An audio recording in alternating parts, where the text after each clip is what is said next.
শুধু হে মুসলমানগণ, হে মুসলমানগণ। এ তাহলে মুসলমান ছাড়া আল্লাহর, যদি আল্লাহর সব সৃষ্টি হয় তাহলে হিন্দুরা আল্লাহর সৃষ্টি না, খ্রিস্টানরা আল্লাহর সৃষ্টি না। তুমি বলবে স্রষ্টা হচ্ছে এই অনন্ত বিশ্বের স্রষ্টা আল্লাহ তাআলা, তাহলে আল্লাহ তাআলা আমাকে সৃষ্টি করেনি?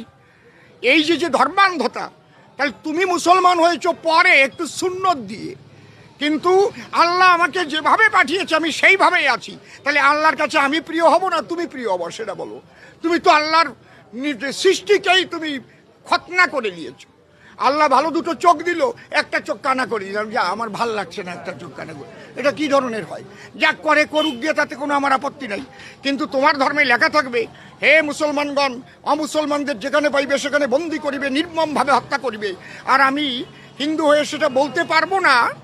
আমি বলেও যদি মরেও যাই তবু আমি অমরই থাকবো, এটা জেনে রাখবেন। আমি আসাম থেকে বলতেছি, বাংলা একটু একটু বলতে পারি, কিন্তু বোঝাটা পুরোটাই বুঝতে পারি। আপনি যে কথাগুলো বলেছেন, খালি হিন্দু আর মুসলিম আল্লাহর সৃষ্টি না, তো পুরা কুল কায়নাত যে আল্লাহর সৃষ্টি। এই পুরা পৃথিবীটা মধ্যে একটা এতটুকু প্রাণী নাই যে কেউ তৈরি করছে, সব আল্লাহ তৈরি করছে। হ্যাঁ, আপনি যে বললেন যে মুসলমানরা এসে এরা খাতনা করে এরা মুসলিম হয়ে যায়, আর আমারটা ঠিকই আছে, আমি কোনো খাতনা করি নাই, চোখ কানা করি নাই। ঠিক আছে, আপনি চোখ কানা করেন নাই, কিন্তু কুকুরের থেকে আরম্ভ করে কুকুর, হাতি, ঘোড়া, গরু, মোষ, যত জোনার আছে, জীবজন্তু আছে, এতগুলার ভিতরে তো কেউ সিজারিং করতে লাগে না। তবে এত বড় বড় হসপিটালে যায় আপনারা কেন সিজারিং করে বাচ্চা জন্ম করেন? এটা কোন বিধির বিধানে আছে দেখাবেন তো একটু। যদি দম থাকে আপনার 14 গোষ্ঠীর।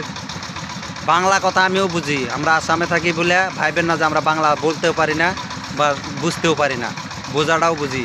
যদি বললাম না যে যদি আপনার 14 পুরুষের দম থাকে, যে এই সিজারিংয়ের সিস্টেমটা কীরকম করে আসলো? তাদের তো সিজারিং লাগে না। এই উত্তরটা দেবেন। মুসলমানে খাতনা করলে দোষ।